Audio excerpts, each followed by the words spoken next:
One day, my neighbor called me and asked if I could babysit her baby while she and her husband went out for dinner.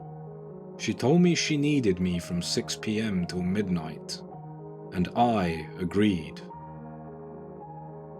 When I arrived at 6 p.m., she met me at the door, and just before leaving, she told me to keep all the lights on, as the midnight man won't like it if they're turned off. I laughed awkwardly and asked what she meant, but she didn't answer. She just left with her husband.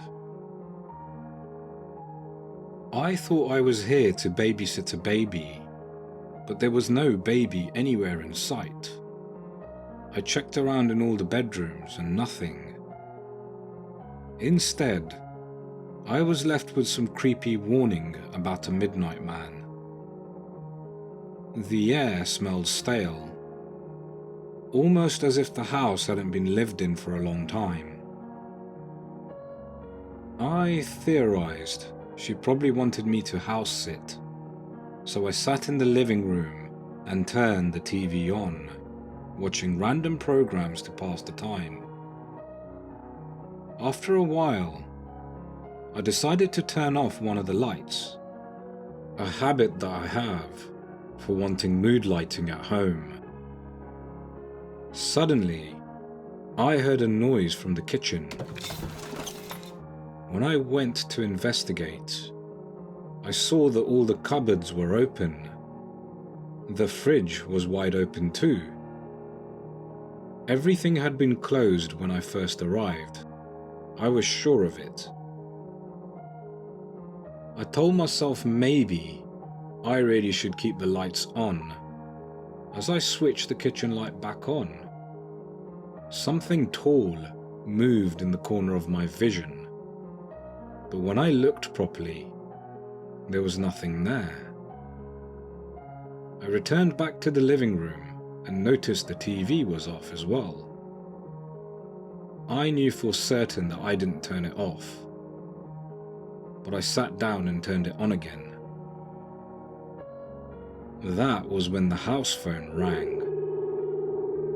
When I answered, I didn't hear anyone speak. The only thing that I heard was heavy, slow breathing. I decided to hang up immediately.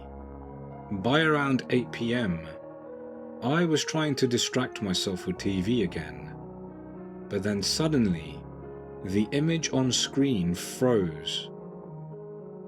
That's when I got the fright of my life, when all the characters on screen slowly turned their heads and stared directly at me. I freaked out and shut the TV off. Trying to keep myself distracted, I started using my phone, but about 10 minutes later, I heard footsteps upstairs. My stomach dropped. I knew no one was supposed to be here, so when I went upstairs, I found that all the lights were off. I began checking the rooms one by one, turning every light back on, and found nobody up there. Once I turned around to go back downstairs, that's when I felt something touch my back. But when I turned, there was no one behind me. Then, the temperature dropped suddenly, and I heard a whisper. "You're not alone." I bolted downstairs and waited, frozen with fear. After about 15 minutes with no further activity, my nerves calmed enough for me to think rationally again. I sat on the sofa, listening for anything unusual. None of this made any sense. I wasn't babysitting anyone. There was no baby. Why was I even here? Then the TV turned itself back on again, and I saw the same characters staring at me again. I panicked. I tried to switch the TV off, but the remote wouldn't work. so I ended up smashing the TV.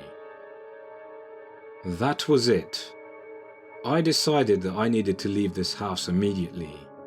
I made my way towards the front door, but it was locked.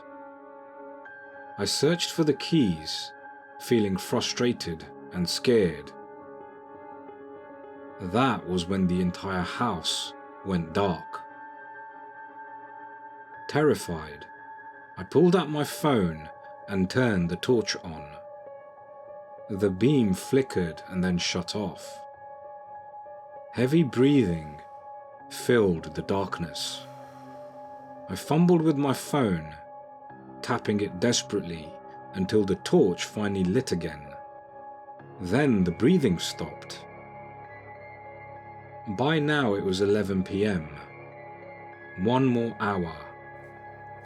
Footsteps echoed upstairs again, followed by a distorted laugh. I climbed the stairs cautiously. A hand waved in the corner of my vision, but disappeared every time I looked. Cold fingers brushed the back of my neck. My torchlight went out again. I could then feel that something stood behind me, breathing, laughing softly. I couldn't scream, and I couldn't move. Finally, I got the torch back on. The TV upstairs then flickered on, showing the same characters whispering my name from downstairs. Everything about the house felt wrong. At 11:45 p.m., with 15 minutes left, I could hear furniture scraping across the floor behind me, whispering, surrounding me, and whispers of my name over and over. I chose to ignore it and not look back. I noticed the clock on the wall had vanished. My phone's clock were frozen on repeated 8s. While searching the hallway, I found an old rotary phone lying on the floor. It began to ring, so I picked it up, and when I did, the power had returned in the house.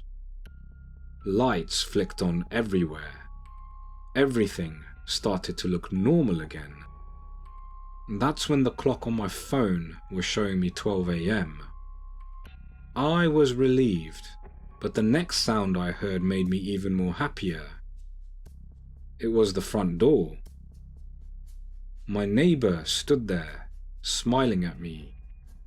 She asked me if I had fun with the Midnight Man.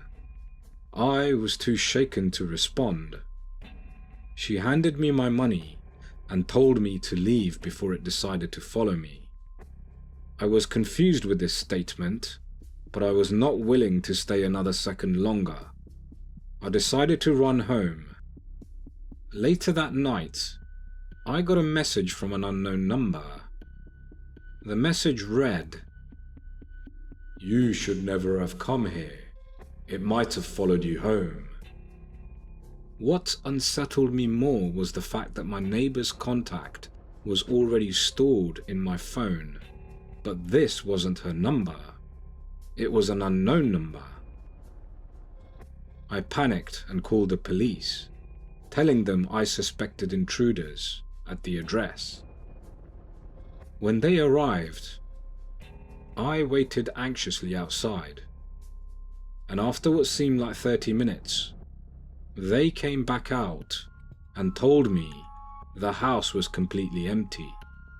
A senior officer approached me and said he was surprised I reported activity there, because that place had been abandoned for 6 years.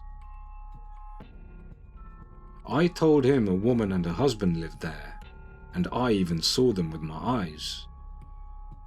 He shook his head, stating that they went missing 6 years ago.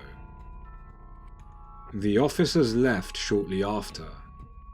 The whole experience unnerved me so much that I packed my things and moved far away. I never heard from the Midnight Man again, and I pray I never do. But there's one thing that still puzzles me to this day. Who gave me the money. If you are based in the UK and would like to enjoy freshly batch roasted coffee delivered to your door, visit vitalcoffee.co.uk and use the coupon code mrfreakystory to get 10% off from all products. I will leave a link in the description below.